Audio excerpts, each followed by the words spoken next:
সম্মানিত দর্শকবিন্দু, আপনারা দেখেন আমি এক আঙ্কেলের সাথে কথা বলছি। আপনার নাম? আপনার নাম? মঞ্জু। মঞ্জু। মঞ্জু আঙ্কেলের সাথে কথা বললাম। তার বাড়ি হয়েছে রংপুর পীরগাছা। আর এইখানে সে থাকে, এইখানে থেকে। আর আপনার এই যে শাকটা, সে এই শাকটা বাঁচতেছে সে 400 টাকা এই মজুরি দিনে। হ্যাঁ, সেই দিয়ে আসলে সংসার চলে না। হ্যাঁ, সম্মানিত দর্শকবৃন্দ, আপনারা দেখেন যে এই যে ছবিটা আমি নিতেছি, দেখেন এখানে কতটুকু জায়গা? 1.5 বিঘা না? 1.5 বিঘা আমাদের শাকটা খুব সুন্দর হয়েছে। আপনারা দেখতে পাচ্ছেন। আমি মঞ্জু আঙ্কেলের সাথে কথা বললাম। সে রংপুর পীরগাছা বাড়ি। সে এখানে ডেলি রোজ হিসাবে কাজ করেন।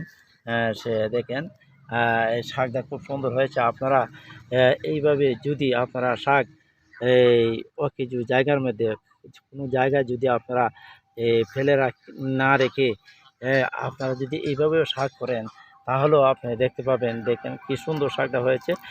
এটা 15 দিন বয়স, 1 মাসের মধ্যে এই শাক বিক্রি হবে। আটি বান্ধে বিক্রি করেন? হ্যাঁ, আটি কত বিক্রি করেন? 10 টাকা? 6 টাকা। 6 টাকা? 6 টাকা 6 টাকা 60 টাকা করে আটিগুলা বিক্রি করবেন। হ্যাঁ, এখন আর 10-15 দিন পরে এই শাকটা ওঠানো হবে। আমি যেখানে আছি এটা হচ্ছে কাশিমপুর গাজীপুরের চেয়ারম্যান বাড়ি এলাকায় আমি এখানে অবস্থান করছি। সে এখানে থাকেন। এখানে কতদিন ধরে থাকেন? আমার বাড়ি এলে আমার থাকা মানুষই থাকে। ওরা 2 বছর 2-4 বছরই থাকে। 2 বছর ধরে আঙ্কেলে যে তার ওয়াইফ তাই এখানে তাকে প্রায় 2-3-4 বছর ধরে। ঠিক আছে দর্শকবিন্দু, আপনারা এইভাবে আপনারা যদি করতে পারেন, দেখেন এখানে প্রায় 1.5 বিঘা জমি আছে। সেই যে 1.5 বিঘা জমিতে এই সময় এই লাল শাকটা হয়েছে। লাল শাক খুব সুন্দর হয়েছে। আমি আর বেশি কিছু বলতে চাচ্ছি না।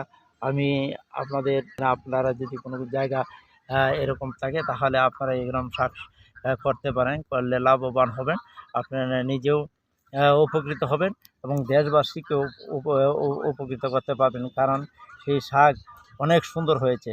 হ্যাঁ, আপনারা নিজেই দেখতে পাচ্ছেন। দেখেন শাকটা আমি পুরোটাই দেখাচ্ছি। হ্যাঁ, খুব সুন্দর হয়েছে। তাই দর্শকবৃন্দ, আমি আর বেশি কিছু বলতে চাচ্ছি না। আপনারা কাছে আমার অনুরোধ, আপনারা কোনো জায়গায় ফেলে রাখবেন না। হ্যাঁ, ফেলে না রেখে সেই জমিকে কাজে লাগাবেন এবং এইরকম যদি শাক সবজি করতে পারেন তাহলে করবেন। হ্যাঁ, তাহলে আপনারা দেশে উপকৃত হবে, নিজেও লাভবান হবেন, দেশবাসীকেও আপনি সাহায্য করতে পারবেন। একটু কম দামে বিক্রি করলেও জনগণকে আপনারা জন্য দোয়া করবে। আসসালামু আলাইকুম। এখানে কাশিমপুর গাজীপুর চেয়ারম্যান বাড়ি এলাকায় আমি এখন অবস্থান করছি।